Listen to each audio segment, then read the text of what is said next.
Okay, let's move on to step 7. And step 7, very similar to step 6. We've got our propeller joint that we have made in earlier steps.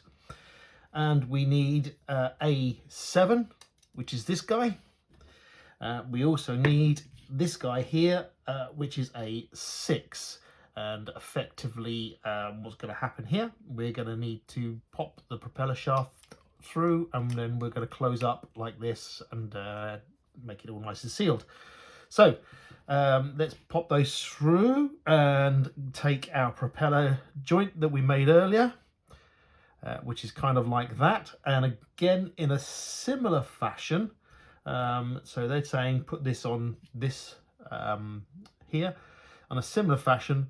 The 850 bearing is going to slot at this top end. Your E1 and your thrush washer is going to be in the middle one, and your bearing and E-clip at the end one. So it's going to fit in like that. Okay, and yeah, nicely done. And then this is going to attach through to here, and we're going to screw this like that using the 4 screws here, here, here, there, and there. And we're going to tighten those down so that they're tightened down. And we've got a 1150 bearing to pop in to our side of the gearbox. So let's just tighten that down. And some of these screws aren't that great, if I'm being honest with you, from Tamiya. Some of them are a little bit, yeah, this one's okay. This one isn't. Doesn't seem to get in, and I'm using a fairly decent screwdriver here. This is a Vera screwdriver, so it's Japanese standard compatible. I'll try the Tamiya one just to see. Yeah, the Tamiya one's just as bad. So find some of these screws aren't that particularly great. So if you get a trouble, you can use a flat screwdriver to do this. You don't want to strip it out, you see. So there we go. That's now tightened those like that.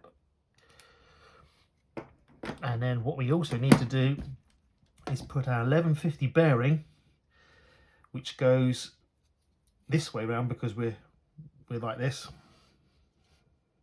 into here. So my little 1150 bearing, I'm going to pop that into there. All right. So now we've done step 7 is complete.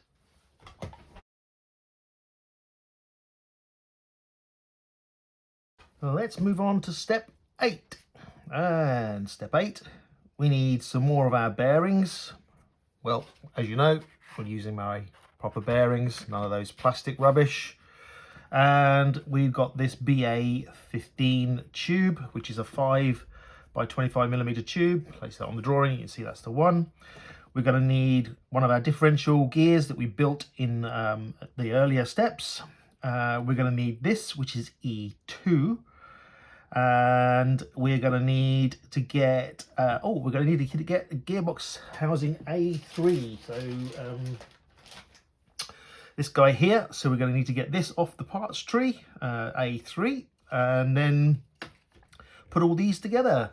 So let's get on with our step 8, and really is quite a simple step. Bearings, we need to put some of our 1150 bearings. So one of them needs to go down to this bottom area here, and in the bottom of the A3 component, and 2 of them need to sit either side of this, the E2, which is this part. So they have to go either side, one there and one there, and this tube will go through the middle like that. Okay, and this will sit in the bottom on there, and this will sit and this tube has to engage there. Okay, there we are, so it spins around. Okay, and we've got to grease these up as well. Okay, so I'm just going to grease those up, and then we'll move on to the next step, which is attaching the two sides of the gearbox.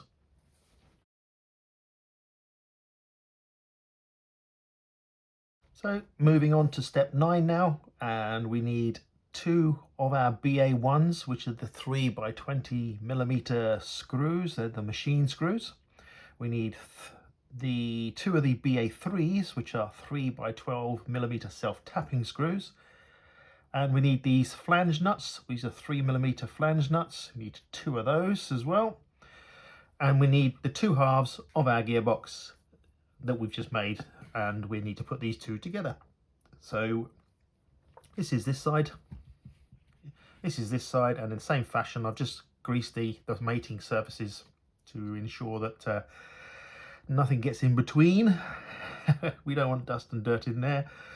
It's a case of now putting these through and getting this to, there we are, together, and a little bit of squidgy of the grease comes out, but that's fine. We're going to wipe that off in a moment.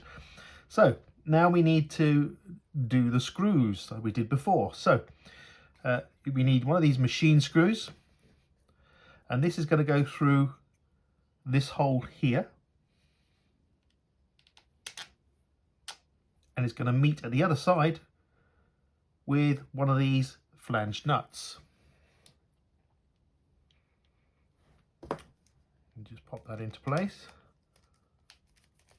There we are.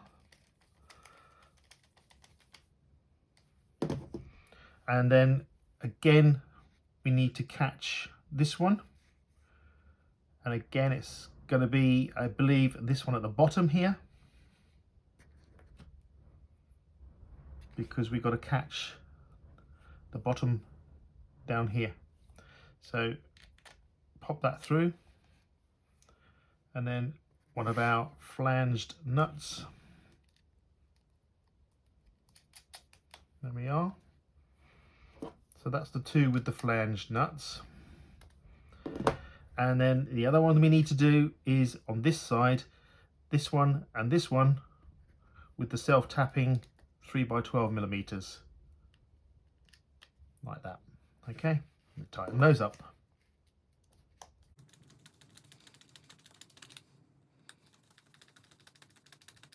There we are. What we've got to do is just wipe off any excess grease that's come through as we sealed that up. But that is effectively step 9 completed.